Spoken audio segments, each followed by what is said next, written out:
En el día de hoy vamos a entrevistar a un jurista especializado en derecho penal, también divulgador en redes sociales, analista. Vamos a ver el caso Sancho desde otra perspectiva, desde otro punto de vista. Hemos hecho por aquí muchas entrevistas en nuestro canal a criminólogos, a forenses, a una detective, pero hoy vamos a entrevistar a Yegor Varela.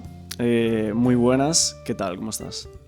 Muy buenas, ¿qué tal? Encantado, gracias por la invitación y un saludo a todas las personas que tienes por el canal.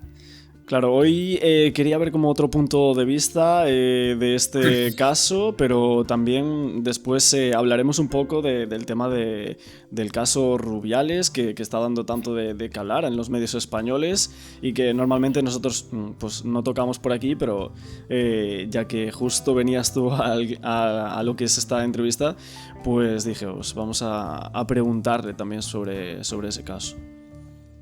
Genial. Lo primero que hacemos es, en estas entrevistas, preguntar quién es Yegor Varela, desde cuándo te adentraste al derecho y a la abogacía también. Y empecé derecho y dentro de la carrera ya descubrí que sí que me gustaba. O sea, la elección no fue tal por vocación ni nada, sino porque era como una carrera con muchas salidas, típico que te dicen siempre.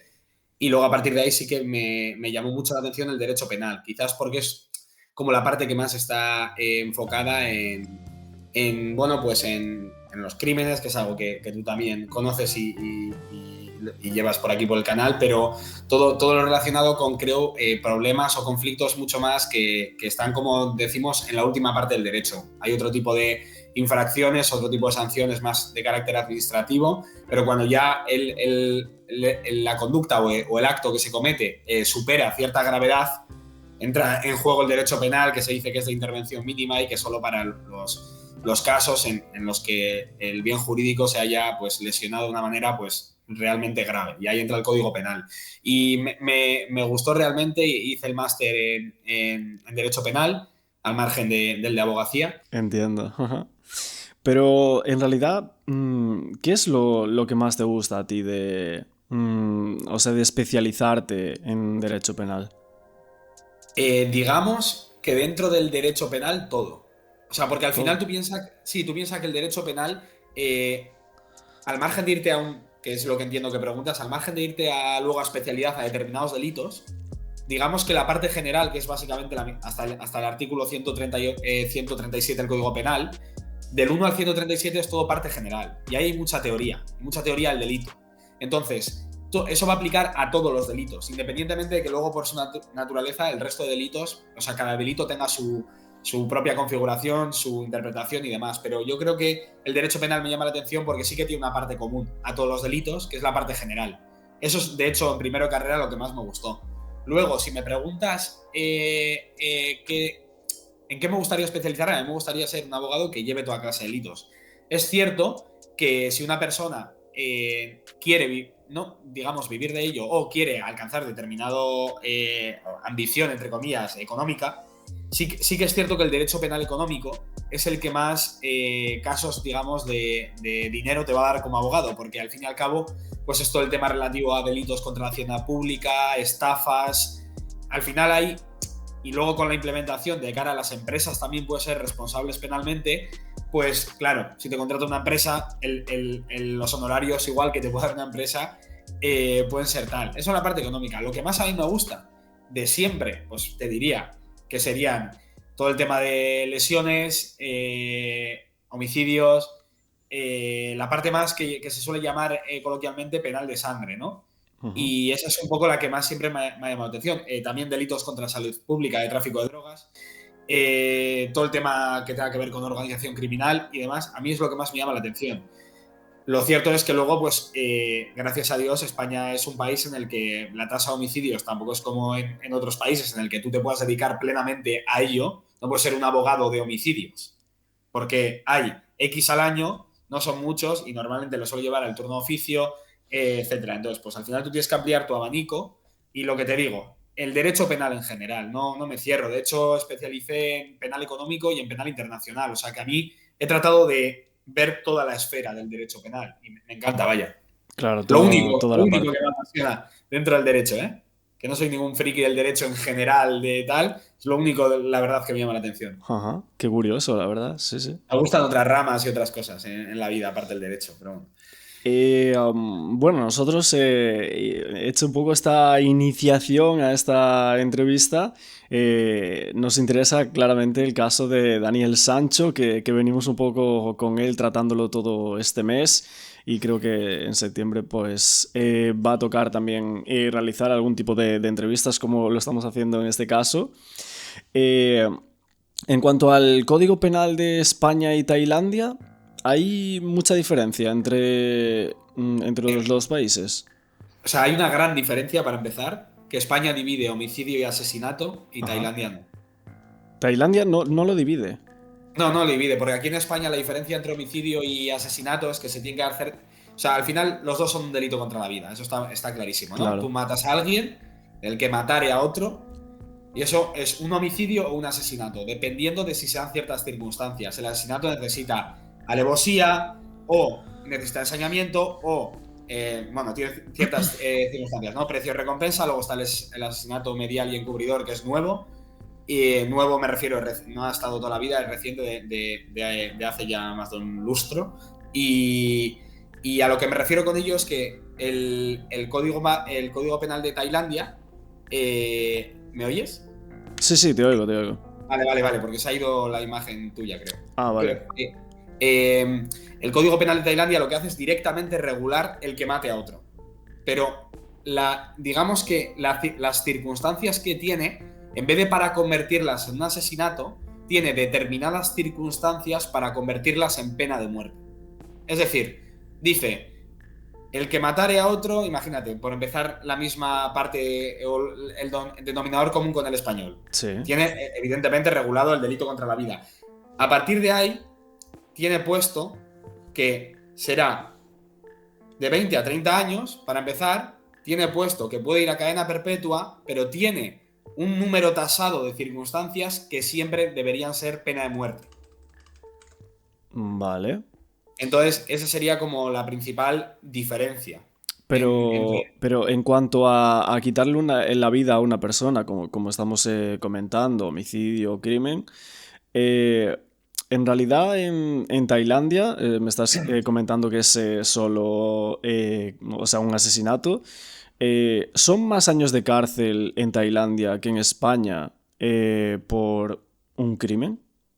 O sea, en realidad sí, porque aquí partimos de que el homicidio puede ir de 10 a 15, el asesinato de 15 a 25, con evidentemente sus penas superiores en grado y luego también con la circunstancia de la prisión permanente revisable, pero allí empieza en 20,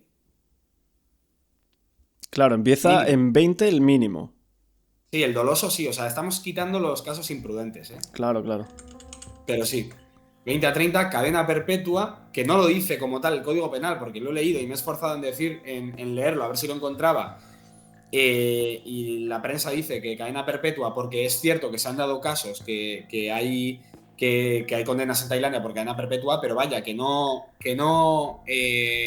no lo dice como tal. Solo que ahí ya es un jardín en el que yo no me gustaría meterme, porque también veo muchos juristas especializados en derecho penal que de repente son especialistas de derecho penal tailandés, y ahí pues es un jardín en el que un penalista tailandés sabrá decir o habrá estudiado la propia jurisprudencia allí o las resoluciones y dirá, no, pues en determinados casos hay cadena perpetua porque tal. Yo ahí no me atrevo a entrar. Lo que sí me atrevo a entrar es a hacer una comparativa y a decir que eso, que por un lado el homicidio, ¿no? O sea, el homicidio, el asesinato o esas dos figuras que tenemos en España no existen allá, sí que existen determinados casos tasados para los que debe imponerse una pena de muerte.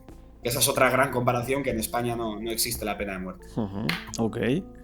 Pero también a nosotros nos parecía como curioso, visto desde aquí, desde España, que la policía tailandesa, justamente en este caso, pidiera la pena capital para Daniel Sancho sin ni siquiera haberse celebrado un juicio, ¿no? O No, sea, no, y ni siquiera que llegue a un ministerio fiscal. Es como si aquí, o sea, es como si detienen a alguien aquí que que presuntamente ha matado a alguien, imagínate cualquier homicidio que se dé en España, y aparece la policía el tercer día convocando una rueda de prensa y dice, vamos a pedir la pena de muerte. Vosotros ni podéis pedir nada, ni tampoco deberíais hacer una rueda de prensa. La policía se limita a la detención, luego dentro de, evidentemente, de la primera parte de la investigación es clave, pero luego eso se dirime en un tribunal, en un juicio. Entonces, ahí ya la policía pues tiene su papel, que es pues normalmente ir a testificar, ¿no? Pero no son los que tienen que ni que hacer una petición de penas ni tal. Eso a mí también me sorprendió. No sé si es habitual en Tailandia o que, dada las circunstancias del caso y el nivel mediático, se han visto como un poco obligados a salir, pero no, a mí también me sorprendió, la verdad. Claro, es que era algo que veíamos desde aquí, estaban pidiendo la Aquí pena es impensable, capital. vaya. Claro, que suceda en España Pero no sí lo hemos pasan visto. cosas que no deberían pasar, ¿eh? ¿Sí? ¿Como Aquí. cuáles? Como por ejemplo, los vídeos de Twitter que sube la policía haciendo como un show de la detención y Claro, ¿eh? ponen, hemos detenido hoy a no sé qué presunto, no sé cuál, y aparece un vídeo con música de fondo, cuando la ley de enjuiciamiento criminal dice que la detención solo deberá darse en determinados casos, y aquí se ha llegado a detener gente para hacer shows, solo por el tema del tema de Vinicius, de irle a buscar a casa a las personas. El tema de ciertos que para vender que han detenido a no sé qué criminal que se le lleva buscando mucho tiempo y lo ponen como un show, pero en realidad eso se resuelve con una citación del juez al juzgado y ya está, no hay que ir a detenerlo a casa, ¿sabes? Joder, sí, sí. Pero bueno, eso pasa de otra manera. Lo que no pasa aquí, o no lo he visto nunca yo, vaya, es la utilización de la policía como un instrumento periodístico casi, ¿no?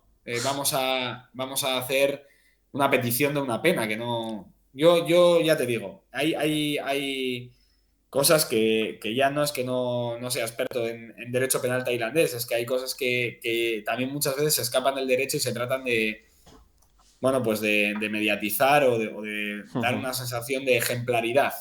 Claro, es que en realidad en este caso hay que tener en cuenta que sucede en Tailandia, ¿no? A mí me lo comentan mucho también por los comentarios, que no es lo mismo que sucediera en Tailandia, que sucediera en otro país de Europa, o Sí. en España, o en Latinoamérica, ¿no? Es como diferente en todos los aspectos, no solo en el que estamos comentando ahora, que sería el derecho penal, ¿no?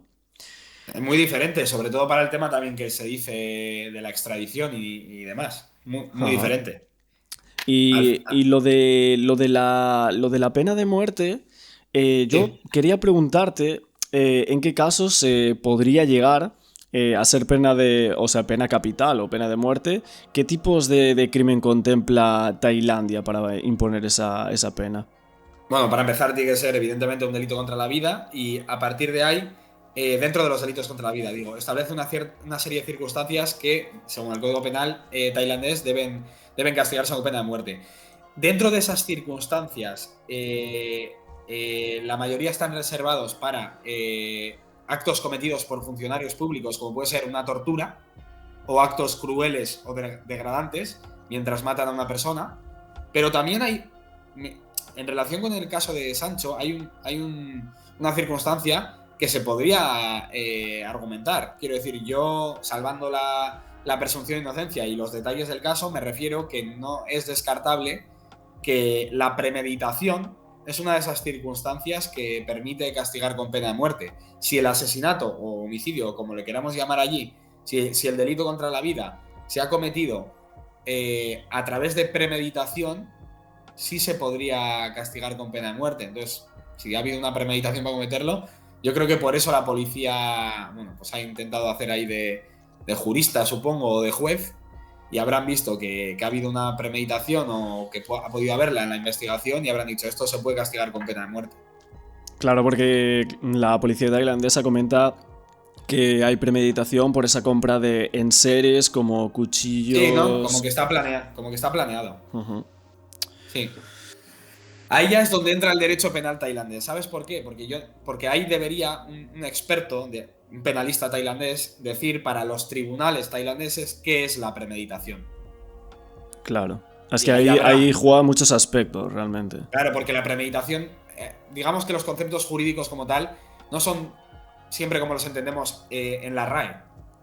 Se tienen que dar determinados requisitos para que haya premeditación, supongo. Entonces, eso tendría que comentarlo un jurista tailandés. Por ejemplo, si, o sea, hablan de premeditación si compró esos enseres, pero si hubo, por poner un ejemplo, esa pelea que están comentando, si hay una pelea, un forcejeo entre ellos y eso, esa pelea no es premeditada, sino que sucede de una conversación acalorada entre dos personas, ahí, Bien. ¿cómo se evaluaría la premeditación en ese caso?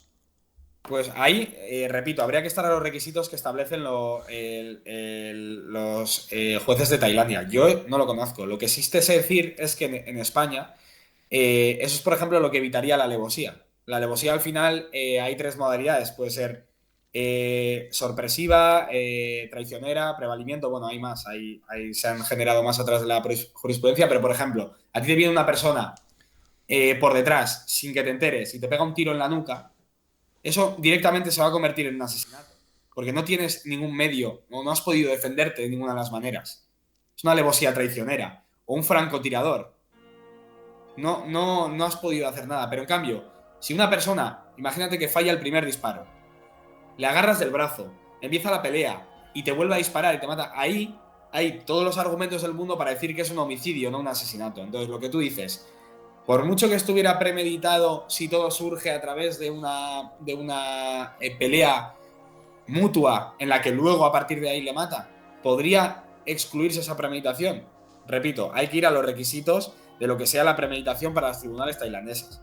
Yo de momento no conozco el idioma ni tengo acceso a ellos, lo que he tenido acceso es al Código Penal, entonces yo creo que lo que digo, lo importante aquí sería saber los requisitos para que exista premeditación en el contexto de un delito contra la vida en derecho penal tailandés. Claro. Bueno, también se habla del descuartizamiento, ¿no? En este caso, Bueno, el tema del descuartizamiento, entonces... nada, no es delito eso. ¿Cómo? O sea, si lo haces a partir de que esté muerto, no se puede cometer ningún delito. ¿Me explico? No te entiendo. Si una persona ya ha fallecido, no hay delito que cometer contra esa persona.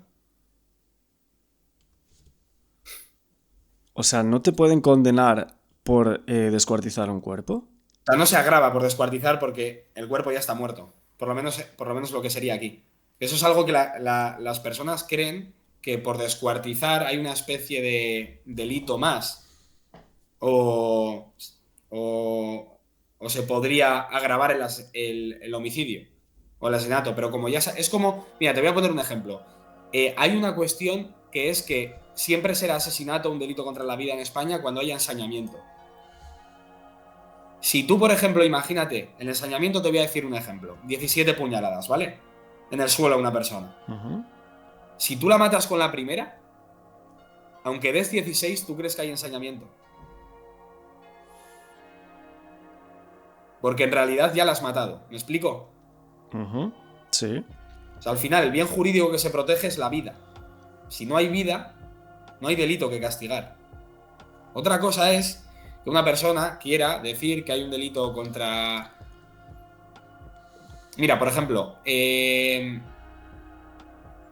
un delito concreto para que son más ligados a los sentimientos religiosos y a la moral, para castigar, que he visto alguna sentencia que se ha castigado con ese delito, cuando alguien profana una tumba. En realidad, no hay nadie vivo ahí, pero hay un delito concreto con el que se podría castigar, pero tiene más que ver con atentar contra un sentimiento colectivo moral, ¿me explico? Sí, tremendo, tremendo esta parte, la Bueno, verdad. al final es como funciona el derecho penal, pero sí, yo he conocido muchísimas personas que han creído que descuartizar o realizar algo a un cadáver, más allá de otras infracciones que puedan ser, dentro del delito contra la vida no se puede castigar más. El máximo es quitar la vida. A partir de ahí no se puede agravar Claro, no es un agravante el descuartizamiento. No, no, pero vamos, te voy a decir más, o sea, aunque hagas, mira, hubo un caso aquí bueno, aquí iba a decir, pero bueno, estoy en el norte, en Cantabria, Sí. que había un vecino que, bueno, pues que mató a una persona y la trituró y la iba repartiendo dentro de las croquetas, el cuerpo, por el vecindario. Y ese acto, como tal, no tiene un. O sea, ya ha fallecido la persona. O sea, la condena fue por lo que hizo cuando le quitó la vida, no después.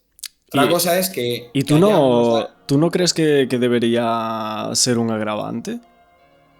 No, porque no hay bien jurídico que proteger. O sea, tú piensas. O sea, a ver, para que alguien no haya escuchado nada sobre derecho penal nunca, la Constitución española reconoce ciertos derechos y hay ciertos bienes protegidos. El Código Penal, básicamente, lo que viene a ser es la Constitución española en negativo, que para los bienes jurídicos con mayor protección los regula en forma de delito. Hay determinados bienes que un ordenamiento jurídico los tiene que proteger en la vía penal con penas privativas de libertad o privativas de derechos o multa. Eso es un poco el Código Penal.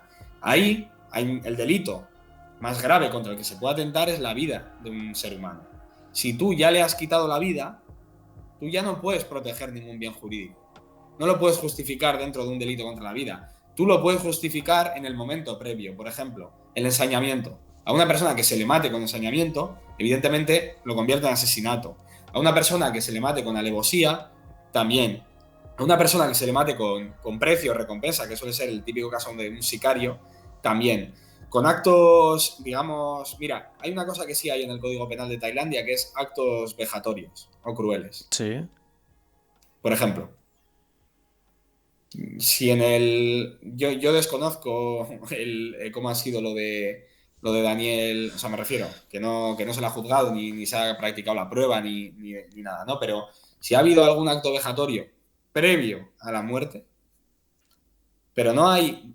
O sea, yo entiendo tu reacción, porque es la misma que han tenido amigos míos o personas con las que se lo he contado, pero descuartizar como tal no es un delito tipificado.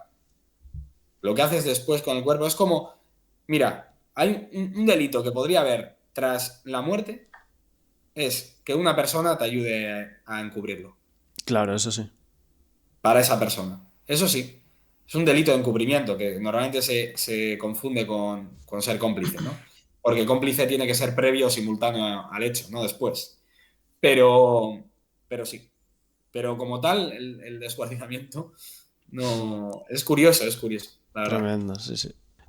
Volviendo a lo que es el caso Sancho, vemos que en algunos medios salían unas conversaciones con un abogado que había tenido esas conversaciones Daniel Sancho con ese abogado, en las que se decía: el colombiano tiene parientes mafiosos y también tiene mucho dinero, así que es capaz de. El abogado de Sancho explicaba a los medios de comunicación que cuando su cliente estaba en la comisaría, que tuvo oportunidad de hablar con su familia y que él le dijo que tenía que ser fuerte en esa situación. Y comentaba esta persona, según lo que explicaba Sancho, que las formas de reducir la pena que le impusieran es que supuestamente sería que Sancho había estado presionado por Edwin y que eso podría aliviar la condena.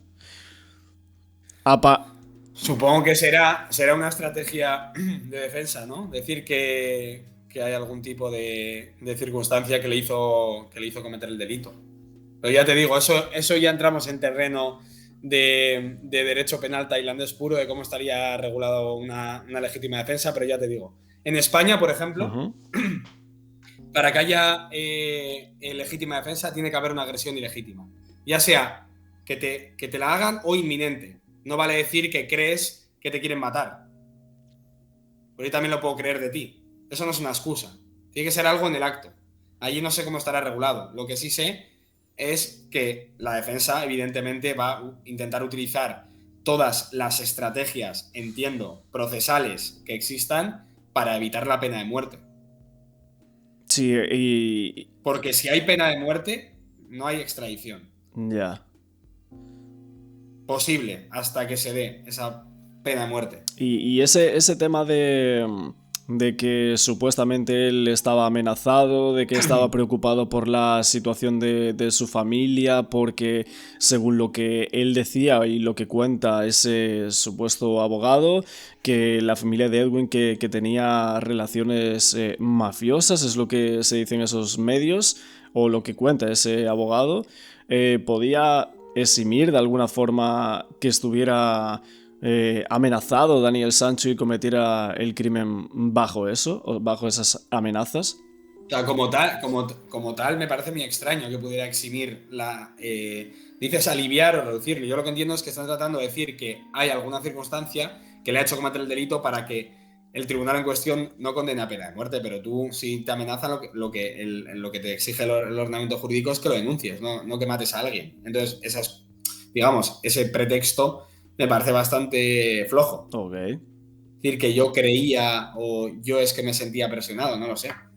La verdad que lo que tiene que hacer es, como veremos después, evitar a toda costa una condena a muerte, porque es la única condena en el mundo que no tiene marcha Claro, atrás, es ¿no? que, o sea, el abogado seguía diciendo que Daniel Sancho había actuado en defensa propia y que tenía miedo de Ya, arriesgar. pero eso tendría que ser una defensa propia en el acto, no creyendo que Claro, le quieren no. matar. Eso es como si yo creo que me quiere matar alguien y voy a por él.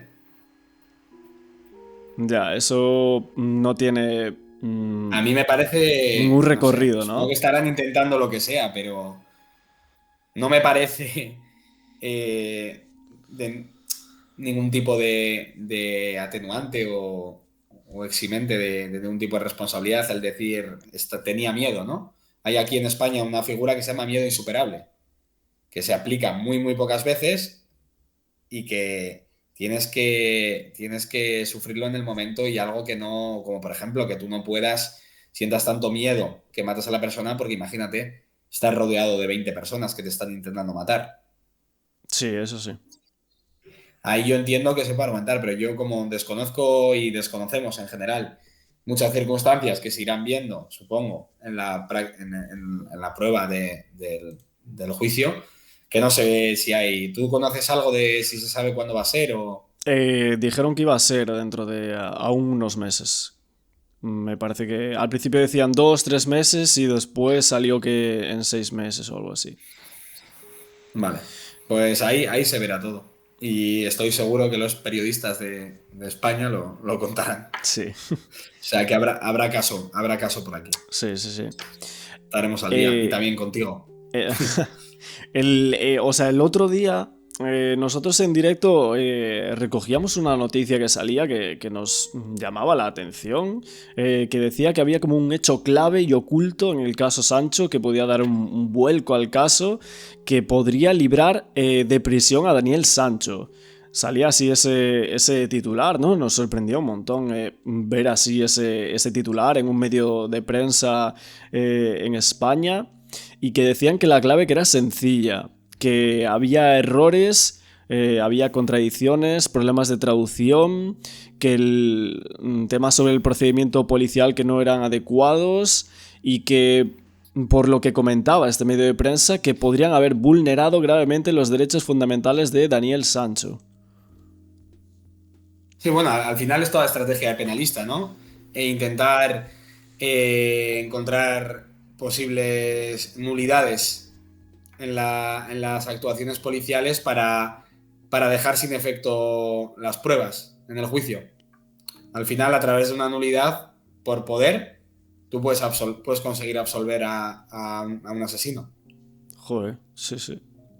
Al fin y al cabo, tú piensas que la prueba ilícita como tal es aquella que se consigue vulnerando los derechos fundamentales de una persona. Por ejemplo, aquí hay una doctrina que se llama la doctrina del fruto del árbol envenenado, que es, por ejemplo, una redada policial dentro de una casa. por mucho que encuentre droga dentro, hay absoluciones a traficantes porque esa entrada en el domicilio no ha sido acorde a derecho y no han podido condenar. Entonces, hay determinadas actuaciones policiales que si no se hacen de acuerdo con el respeto a los derechos fundamentales de la persona detenida, claro que pueden llevar a la nulidad de un caso. Efectivamente. Yo desconozco aquí si es clave o no, o si se han dado, pero si se dan, claro que puede ser.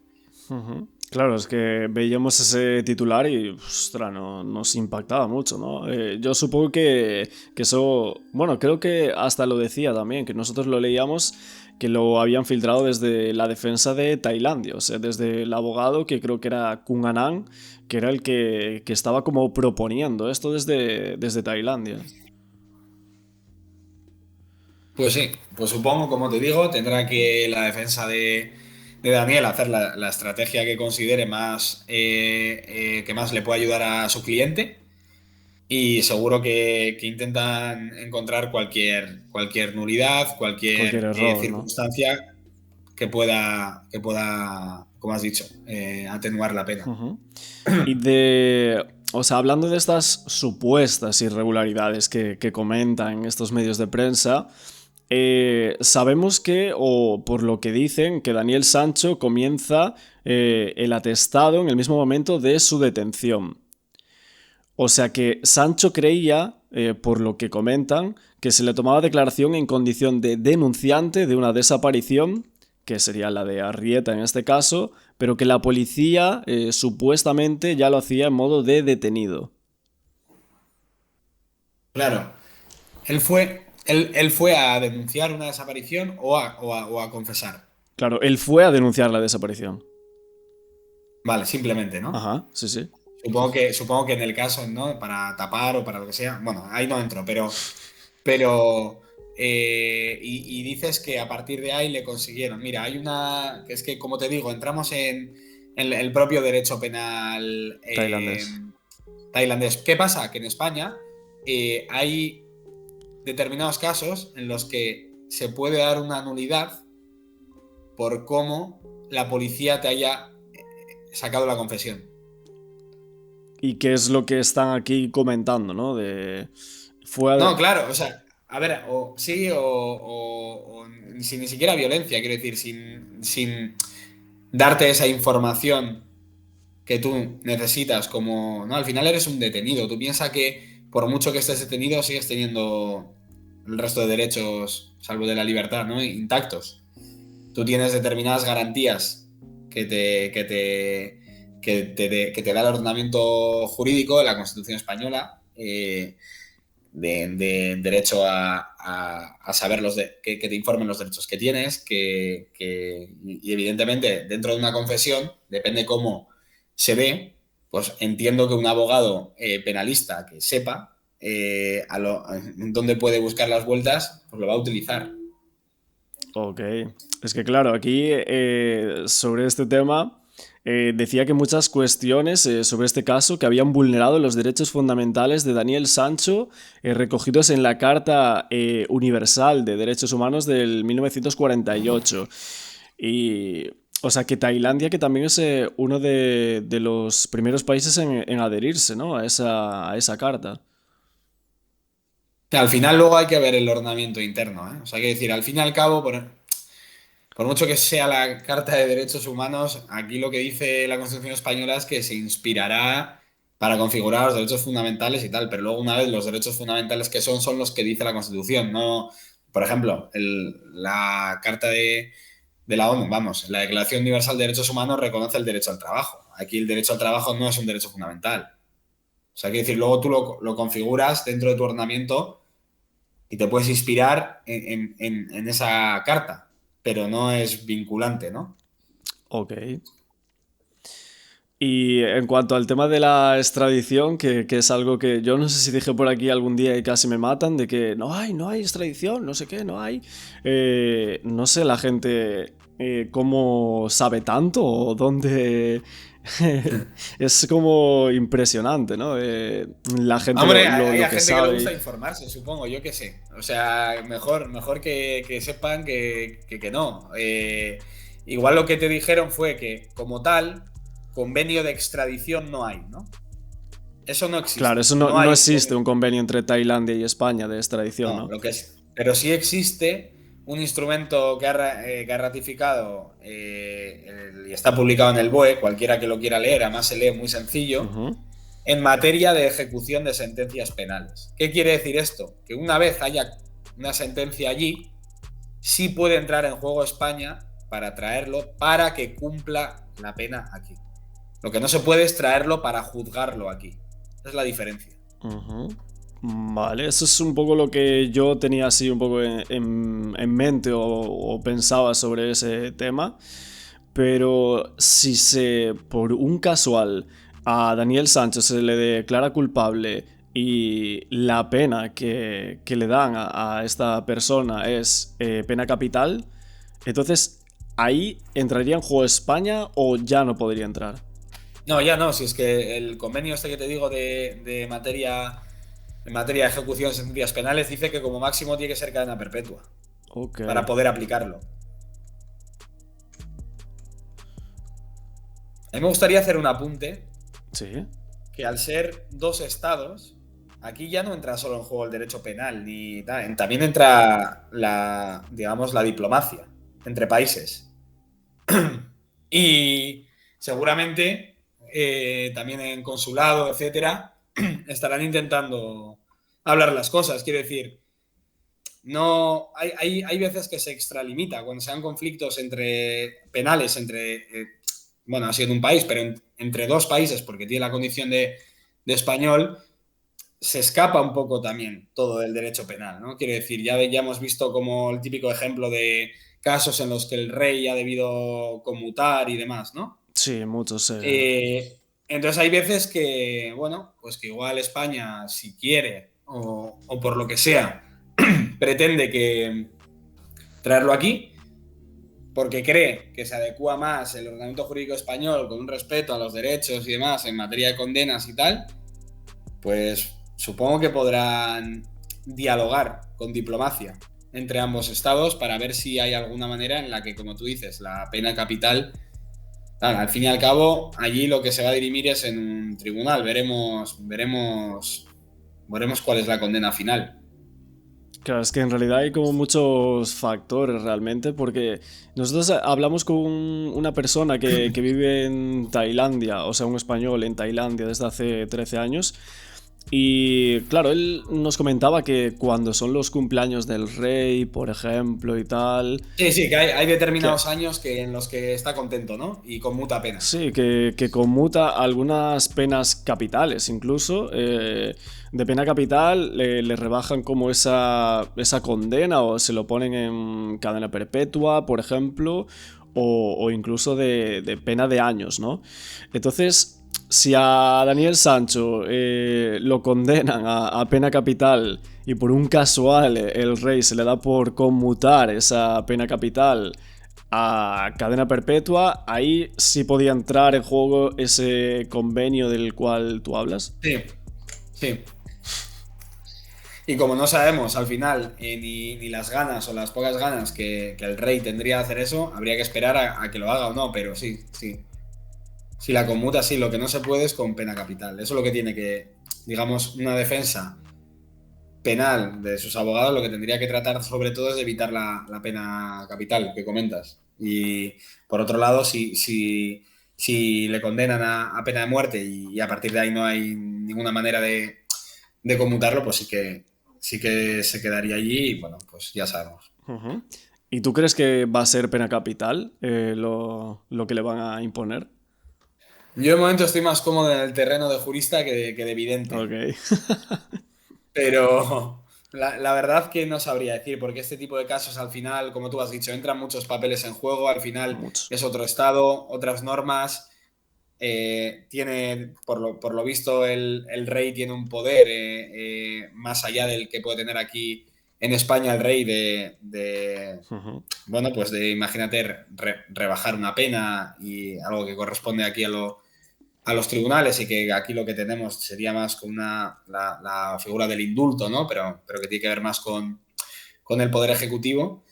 Y no lo sé, la verdad, no lo sé. Sí que sé que, bueno, pues que si que el Código Penal establece que si se demuestra la premeditación, pues será pena de muerte, y si no, pues se puede ir de, lo que digo, de 20 a 30 años o cadena perpetua. Y en cuanto a la familia, que ahora que lo recuerdo, la familia o el círculo del fallecido de Edgún Arrieta, me parece que salieron en algunas declaraciones diciendo que bajo su premisa o su religión, que no querían, ¿no?, esa condena por pena capital. ¿Habría alguna manera que si la familia del fallecido quisiera que no se le condenara a Daniel Sancho a pena capital, si así sucede finalmente, ¿habría alguna forma o algo que para que estas personas o los familiares del fallecido Edwin Arrieta pudieran intervenir ahí de alguna forma o algo así? Yo creo que una vez empieza el procedimiento penal, lo que tiene que verse es la prueba y ver si se ha cometido en una circunstancia por la que se aplique pena de muerte, pero no el perdón como tal. Supongo que lo puedes tener a nivel moral para ti, o ver que quieren ellos evitar que te maten o lo que sea, pero al fin y al cabo quien lo va a decidir es un tribunal. No es como tal una circunstancia atenuante. Quería preguntarte en qué supuestos la confesión de Daniel Sancho iría en contra del derecho internacional y qué consecuencias tendría sobre su confesión si no se hubiera respetado ese derecho, ¿no? O sea, ¿el resto de confesiones valdrían para el juicio? Como el resto. Dices, a partir del... ¿Te refieres si se ha vulnerado la Sí, de cuando va al atestado y el resto no? claro. No, claro que podrían valer. Si él sigue manteniendo, y de hecho luego sigue manteniendo el juicio, porque entiendo que su defensa va a ser, no lo hice porque tal, o va a decir, no lo hice. Depende de la defensa. Pero si sigue manteniéndolo, evidentemente que puede servir. Claro, pero aquí vemos que en este caso esta persona, bueno, por lo que dicen, supuestamente en estas declaraciones se declaró culpable, parece que ayudó en todo momento a reconstruir el crimen. ¿Eso aliviaría la condena? Hombre, aquí en España está el atenuante de confesión, allí habría que verlo. Pero supongo que tiene que haber una figura parecida. Ok. Sí, sí, podría haberla. También es diferente de confesarlo antes de saber que se dirige, aquí en España digo, hacia ti, que después. Que después de la detención, decir, sí, he sido yo. Pero si tú vas sin que nadie te haya venido a detener y lo cuentas, eso es un atenuante mayor. Y en cuanto a que el crimen sucediera en Tailandia y no en España, a nivel, o sea, de que puedan reducirle la pena o que la defensa trate de aliviar esa condena, eh, ¿hay como alguna diferencia o algo así? ¿En qué sentido que se haya cometido allí, dices? O sea, si se cometiera en España, ¿sería diferente el posible o supuesto alivio de una condena? Sí, o sea, para empezar no sería posible que le maten. Aquí, por ejemplo, tampoco lo máximo que sería posible es una prisión permanente revisable y además no se daría porque no está dentro de los casos, supuestamente, según lo que ha pasado. Habría que ver si hay alevosía o no, ensañamiento y demás, para ver si hay asesinato o homicidio. Ok. Pero claro que sería menor, menor la pena aquí en España. Bueno, la verdad es que, o sea, yo sobre estos temas no tengo mucha idea, nunca me he metido en el tema de derecho Yo de penal y... derecho penal tailandés tampoco, ¿eh? Que luego ya me conozco a alguno diciendo, no, derecho penal tailandés va de experto. Yo ya dejo claro que no lo conozco y que hay muchas cosas que estaría bien saberlas. Con un abogado, ahí te dejo un próximo vídeo, que localices a un penalista tailandés. Estuve intentándolo con una persona que salió en algún medio y tal, pero está complicado, la verdad. Está complicado porque hacer estas entrevistas sin ser la televisión, pues a veces se complica bastante, la verdad. Pero sí que en el tema de derecho, o sea, nunca había hecho una entrevista sobre este tema y no sé realmente cómo llegar a formularte algunas preguntas, ¿no? Me falta No, estás haciendo bien, no como te ciertos preocupes. datos, ¿no? O ciertas cosas para... No, pero vas bien, ¿eh? O sea, está bien, o sea, no te preocupes. Ok, ¿hay alguna cosa, antes de pasar a lo que vamos a hablar ahora del siguiente caso, hay alguna cosa del caso de Daniel Sancho que quisieras comentar en cuanto a derecho penal? ¿Alguna cosa que tú tengas como curiosidad o algo así? No, No, vale. no. Más allá de lo que hemos comentado, no me suscita mucho interés más que el que se vayan dando el propio movimiento, el proceso irá intentando buscar la verdad, imagino, y una condena. O una absolución, como dices, si se han vulnerado determinados derechos. Pero quiero decir que al final el tiempo llegará al juicio, se verá y tampoco se trata de que uno intente mentalmente adelantarse, ¿no? a cosas que no puede prever. Ok. Vamos a ir ahora con el caso de Rubiales, el presidente de la Federación Española. Tremendo lío que hubo con este tema, la verdad.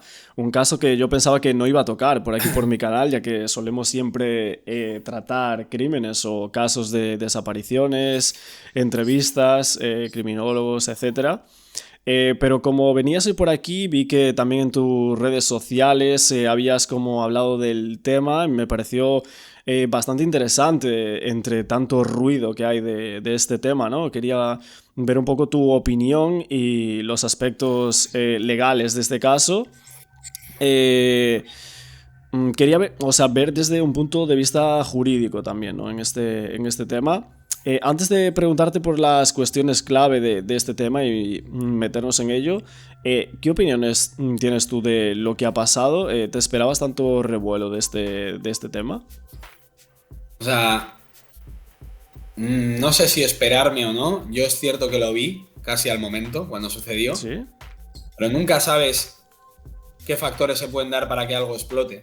Muchas veces puede darse por movimientos sociales, por demás, pero hay veces que, o sea, no sería si me lo esperaba o no, yo creo, mi visión, sino que al final, bueno, pues se da una situación, digamos, atípica, que es la de ver al presidente de una federación darle un beso a una jugadora que, bueno, pues digamos, en un entorno de celebración de un mundial. Y yo creo que a partir de ahí, como ese mundial ya se había hablado muchísimo, porque había mucha gente diciendo, no, con las mujeres también hay que verles sus partidos, hay que apoyarlas, tal. Y yo creo que España, de cierta manera, se volcó con ellas y estuvo mucha gente que igual habitualmente no ve fútbol femenino, lo estuvo viendo. Y como ya estaba en el foco mediático toda esa celebración, justo en el momento de la entrega de medallas, Fue el pico. sucede una situación la que la está viendo más de media España y evidentemente se va a hablar sobre ello. O sea, yo al final no sé si las personas también son muy ingenuas o hay una tendencia a creer de que solo se va a hablar de lo que a ti te interese o a lo que a ti te parezca importante. Y a partir de ahí se comete un error, porque lo que para ti no es importante, para otra persona sí.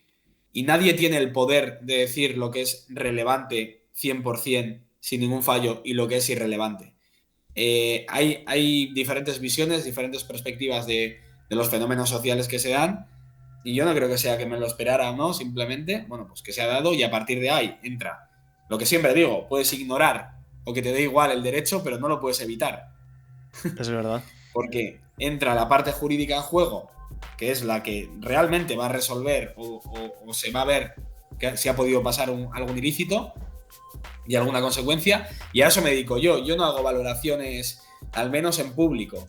O sea, sí que es cierto que puedo comentar con amigos o con mi familia, lo que sea, lo que me puede parecer o no, pero yo al final estoy muy cómodo en mi proyecto, que es que se da un caso, explico la parte jurídica, me parece que ha habido delito, no me parece, ahí me puedo mojar un poco, pero siempre como con una base legal, para que también, para hacer ver que el derecho no es nada alejado de las personas o de cuatro cayetanos, ¿sabes? Que mucha gente cree que es como algo, a mí me da mucha lástima cómo está visto, porque creo que mucha gente lo podría estudiar y le gustaría, y está visto muchas veces como que no es ni el top 20 de opciones de mucha gente que yo creo que le gustaría a la hora de elegir carrera, ¿sabes? Y siempre parece que es como un poco elegida por los mismos, los que tienen la misma generación de familia, de un poco de tal, y eso hay gente que le tira para atrás.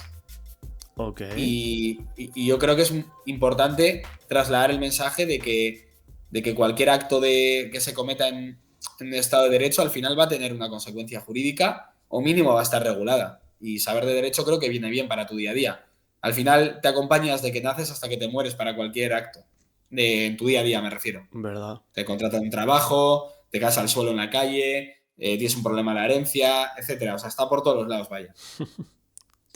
Claro, es que en este tema, ayer, bueno, no sé si fue ayer o anteayer, salían noticias de que varias personas, estudiantes o incluso me parece que vi como un catedrático en Derecho Penal que revelaba que Rubiales podría ser investigado por agresión sexual.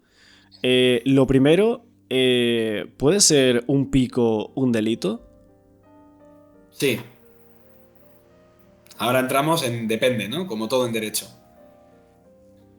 He dejado la pausa para que alguien se lleve las manos a la cabeza, ¿no? Sí, un pico, un beso sin lengua, puede ser delito. Hay condenas por besos. Te voy a poner el ejemplo de una condena que de hecho se ha publicado la sentencia esta semana. No tiene que ver con Vale. Rubiales. Me refiero que justamente hay una condena por un pico. Es una sentencia de mayo, pero se ha publicado hace poco en el CENDOG, que es el registro público. Y vamos a ver, yo creo que aquí tiene que haber diferentes claves. Para que un beso sin consentimiento sea delito, tiene que tener un carácter o una significación sexual. Esto no es lo mismo que exista un ánimo lascivo, libidinoso, que no es necesario para atentar contra la libertad sexual que exista ese ánimo, porque ya se ha manifestado varias veces por el Tribunal Supremo que no hace falta que haya un ánimo lascivo para que forme parte del tipo penal. Pero sí que es cierto que esa diferencia que habría entre el beso en la boca que te puede dar tu madre no va a ser un delito, ¿no? Si hay un carácter afectivo. Claro. El que sí convierte en delito ese beso no consentido, por igual te viene tu madre o algún familiar o tu pareja y no te ha preguntado, hola, te puedo dar un beso, pero te está dando un beso sin consentimiento, entre comillas, pero no es delito, porque no tiene una significación, digamos, sexual no consentida. En el de la pareja, por ejemplo, estaría consentida, pues un poco porque ya estamos en el ámbito, digamos, de una pareja en la que te viene de frente, sabes quién es, te va a acercar y tú no te apartas. Ahí es muy sencillo.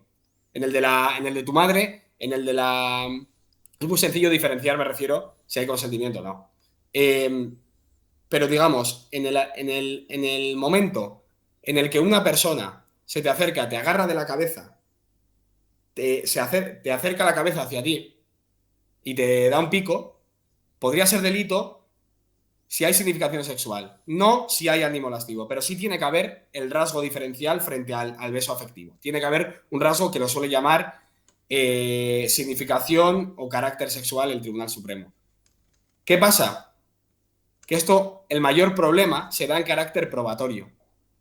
Porque realmente lo que hay que demostrar para ver si hay delito o no es si hay conciencia y voluntad de atacar la libertad sexual de Claro, Jenny. pero ¿Cómo se prueba eso?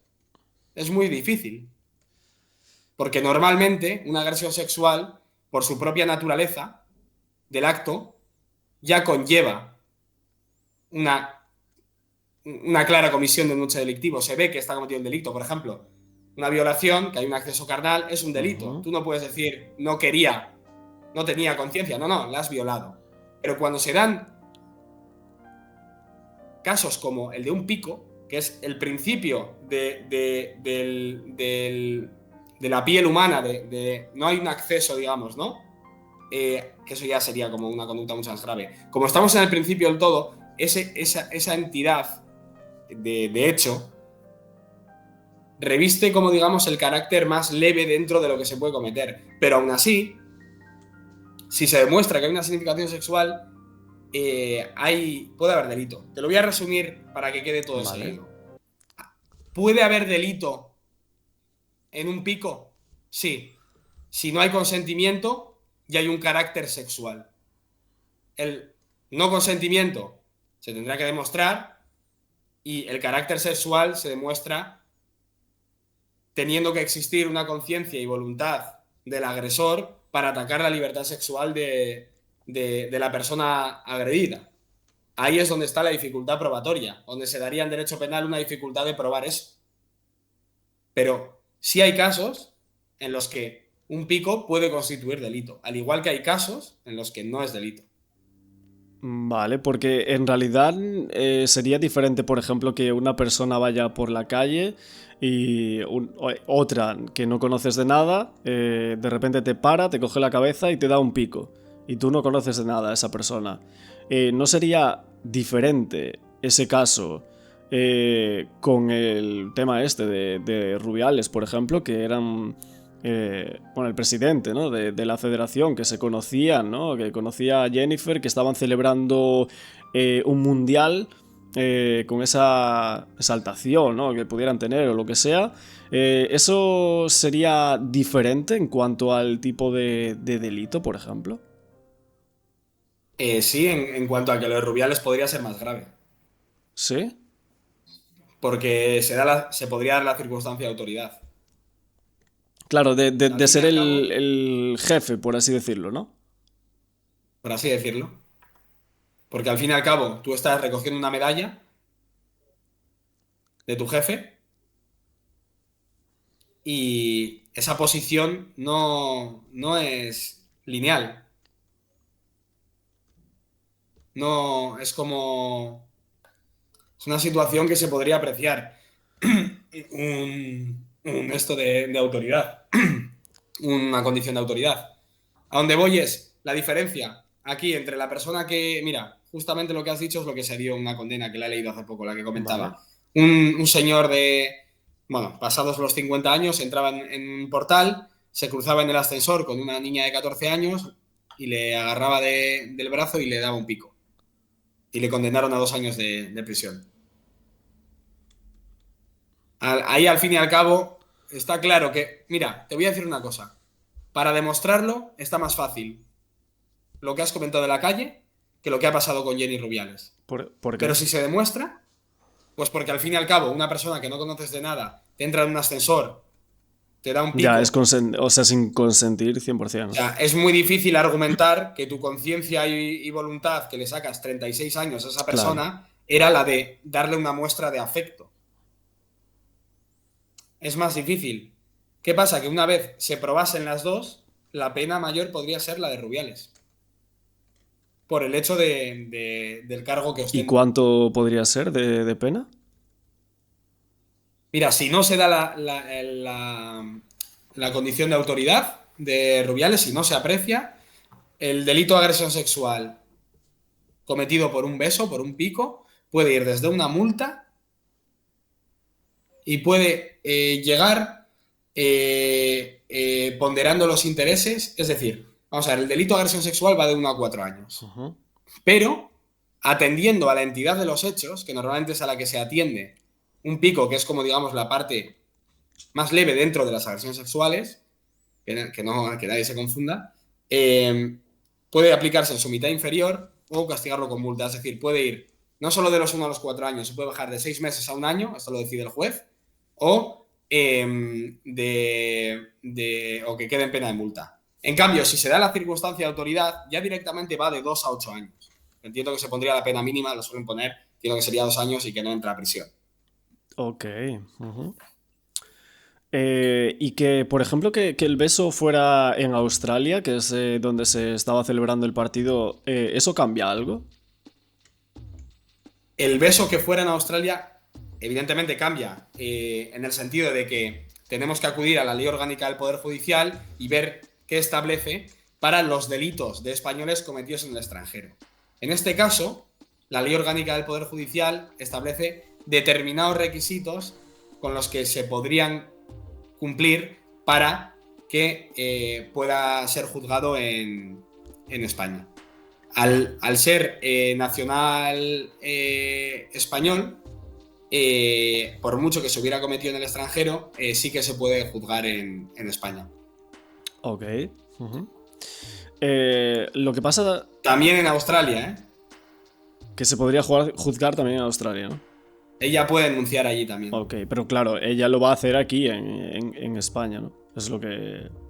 No sé si va a hacer o no, pero supongo Bueno, que de si lo hace, hacerlo. ¿no? Si lo hiciese sería en España, ¿no? Ahora la fiscalía le ha pedido que eso es otro tema, que si quieres lo tocamos, lo que va a pasar ahora. Dime. Coméntame. La fiscalía, siempre que tiene conocimiento de un posible hecho delictivo, en este caso hay un comunicado en el que Jenny declara sentirse Ajá. agredida, tiene obligación de abrir diligencias. Esto no es porque se exagere o se deje de exagerar. Esto es porque a cualquier persona que se sienta agredida y llegue esa declaración al Ministerio Público, tiene obligación de abrir Ujú. diligencias. A partir de aquí, lo que se hace es darle la oportunidad dentro de un plazo de declarar dentro de las diligencias previas. Si esa declaración es en un sentido de que sigue sintiéndose agredida, aquí hay dos opciones: que ella denuncie o que presente querella al Ministerio Fiscal. Cambia la cosa un poco. Si ella denuncia, es parte en el proceso penal. Si no denuncia, pero el Ministerio Fiscal sigue creyendo que quiere presentar una querella, que podrá hacerlo ponderando intereses legítimos, como por ejemplo que ella se sienta agredida pero que no quiera denunciar, ella va a tener que ir citada como testigo a declarar por mucho que no quiera, porque ya se habría presentado el procedimiento por querella del Ministerio Fiscal, no por su denuncia. Ella dejaría de ser parte. Entonces cambia el papel que juega ella dentro del proceso penal, dependiendo de quién presente, si ella la denuncia o el Ministerio Fiscal la querella. Vale. Ujú. Ok. Y bueno, es que hablando un poco de este tema, ayer salieron como muchos vídeos, ¿no? O fotografías y tal. Es como que está siempre el tema saliendo cosas. Pero me llamó la atención que sacaban como un vídeo en las noticias de que estaban las jugadoras riéndose, ¿no? Del tema del beso, con Jenny sacando como una fotografía de Iker Casillas con Sara Carbonero y al lado la fotografía de Jenny y de Rubiales y estaban gritando como beso, beso y tal. Eh, o sea, por ejemplo, ese vídeo podría ser una, por así decirlo, una prueba para Rubiales para defenderse si esto fuera a más legalmente. En un proceso penal, evidentemente, la defensa estoy seguro que lo va a utilizar. Ahora bien, los jueces y tribunales, a lo que suelen atender en el contexto de un delito, de un posible delito de agresión sexual, es al hecho en sí, a si se ha cometido o no. Evidentemente, como digo, la defensa lo utilizará a favor de su cliente, pero normalmente los jueces y tribunales suelen ser reacios a utilizar pruebas que consistan en cómo se siente la víctima después del posible hecho delictivo. Ok. Esto se ha dado. No sé si recuerdas que en el caso de La Manada intentó el abogado contratar un detective que le perseguía para ver cómo se sentía la víctima los días siguientes, para ver si podía utilizar esa prueba. Me suena, sí, sí. Pues es cierto que se suele utilizar como defensa el hecho de intentar desacreditar la versión de la otra parte. Al final un juicio es dialéctica pura y dura. Es que uno tiene una defensa, el otro tiene una acusación y cada uno va a jugar, digamos, sus cartas en el asunto. Pero cuando estamos en derecho penal y en el procedimiento penal, lo que hay que atender es a si en el momento hay un delito o no. No en cómo se sentía después la persona presuntamente agredida, porque ahí ya entramos en un terreno pantanoso en el que no existe una conducta clara de cómo actúa una persona agredida sexualmente los días siguientes. Estamos en el contexto mundial, una persona puede querer celebrarlo incluso después de haberse sentido agredida o no haber reflexionado sobre el tema y tiene todo el derecho del mundo hasta que pasen unos días, y a partir de ahí lo que debemos valorar es única y exclusivamente si el hecho delictivo se ha cometido o no, y es donde va a estar todo lo que digo. 1. ¿Fue consentido o no? 2. ¿Puede solamente un pico ser delito? Sí. Ya hemos visto que hay sentencias que condenan por un beso. Sí. ¿Cuál es la diferencia que tiene un pico afectivo de un familiar frente a un pico delictivo? El carácter o la significación sexual, es decir, la conciencia y voluntad de atacar la libertad sexual de la víctima. Ok, vale, creo que quedó un poco todo sobre este tema bastante aclarado, ¿no? A nivel jurídico, lo que puede pasar y tal, que era algo que... sí. Bueno, sí, digo yo en plan, sí, lo he aclarado, no sé, tú sabrás o vosotros sabréis los que habéis visto. Ha sido un sí automático. Pero bueno, yo creo que pueden ser las principales dudas que alguien puede tener. Ya digo, yo me meto en terreno jurídico, entiendo que siempre que sea un caso así, cada uno... Yo también he visto que cada uno quiere como que pase algo. Como que hay gente celebrando que salgan pruebas para así poder reivindicar ideología y desde el otro lado lo mismo. A mí esas cosas me dan tanta pereza que se la dejo a los demás, que celebren lo que quieran, que difundan los vídeos que les dé la gana. Lo cierto es que yo me encargo de derecho penal y el resto se lo dejo a los demás y que digan lo que quieran. A mí eso no me interesa lo más mínimo, la verdad. Claro, aquí realmente no estamos opinando alrededor de este caso, simplemente estamos exponiendo lo que hay y a nivel jurídico y legal a dónde podría llegar esto o si podría llegar a algún lado, ¿no? Que es lo que nos estamos exponiendo por aquí. Y para que se inhabilitara las funciones del señor Rubiales, que también es algo que se comentó mucho en prensa y tal, que deberían inhabilitar a este señor por lo que hizo, etcétera, etcétera. ¿Qué tendría que pasar para que se le pudiera inhabilitar o pedir su dimisión? Aquí hay que dejar claro que hay dos vías, la administrativa y la penal. Es decir, la manera de perseguir la conducta de Luis Rubiales es o por vía administrativa o por vía penal. La vía administrativa es la que el Consejo Superior de Deportes, que es un organismo público adscrito al Ministerio de Cultura y Deporte, tiene como legitimación de denunciar ante el TAT. Ahí puede haber una resolución que diga que debe ser inhabilitado permanentemente, porque ahora está suspendido cautelarmente o temporalmente 90 días por la FIFA. Pero además, ese Consejo Superior de Deportes, después de presentar la denuncia, hasta que hubiera fallo del TAT, puede suspender cautelarmente también a Rubiales. Ahora no lo están haciendo porque ya está inhabilitado por la FIFA. Pero si pasan los 90 días y no hay resolución del TAT, pueden seguirle suspendiendo cautelarmente. Ahí existe una resolución del TAT que hablará en términos de inhabilitación. Y por otro lado, la vía penal, en el caso de que se aprecie en un delito en un posible delito de agresión sexual, la condición de autoridad también lleva inhabilitación. Determinados años, pero bueno, se puede dar una inhabilitación. Ahora bien, no se le puede castigar dos veces por un mismo hecho en vía administrativa y vía penal. En el momento en el que se inicia la vía penal, la administrativa se para. Vale. Se suspende. Entonces, hay que esperar a que haya sentencia penal. Si la sentencia le condena a un delito, ya no se le puede castigar en vía administrativa. Pero si le absuelve, se reanuda la vía administrativa, eso sí, teniendo que respetar los hechos probados de la sentencia penal. Pero se puede reanudar para el procedimiento disciplinario pertinente por la conducta.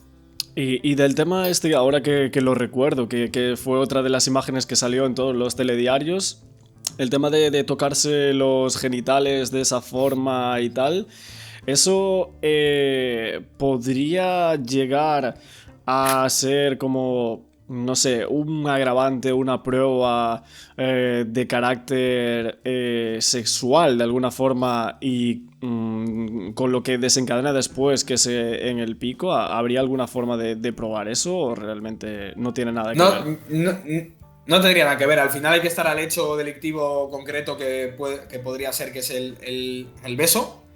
Y lo otro no, digamos que no tiene un nexo causal el agarrarse los genitales con después dar un pico, más allá de la falta de elegancia, ¿no? Del acto y de que es una falta de respeto. Claro, lo único sería en cuanto a inhabilitarle como presidente y tal, eso ya serían otro tipo de Sí, sí, cuestiones, ¿no?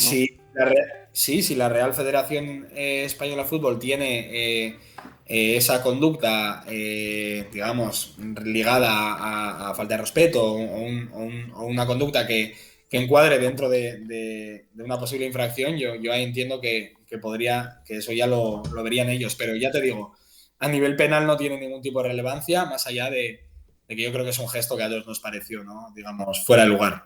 Totalmente. Ujú. Ok, Yegor, pues un poco por aquí esta entrevista. Hemos tocado los dos casos del momento, ¿no? Uno que es un crimen en Tailandia y otro un pico cometido, bueno, hecho desde Sí. el presidente de la federación, Rubiales, a Jennifer Hermoso, una de las jugadoras de la selección española de fútbol, ganadoras del Mundial. Que no se nos olvide que son ganadoras de un mundial y parece que se nos está olvidando con el tema este del beso y hay que recordarlo, que es un hecho histórico, ¿no? Y eso hay que Sí. recordarlo también, que estamos con este tema que solo se comenta eso y también hay que recordarlo también. Nada, muchísimas gracias, Diego, por esta entrevista, por estar aquí, por explicarnos, por hacernos estudiar un poco también todos estos temas que no tenemos ni idea, muchos que seguramente estén viendo esto, incluso yo mismo, y que me ha costado también hacer esta entrevista por eso mismo. A mí también está muy cómodo. Darte la enhorabuena por el canal que tienes. Le voy a seguir de cerca y voy a echarle un vistazo para cosas que no haya visto, que seguramente le recomiende también a personas cercanas mías. Bueno, ya lo he hecho, pero seguiré recomendando tu canal. Y gracias por la invitación, está muy cómodo y que vaya genial todo.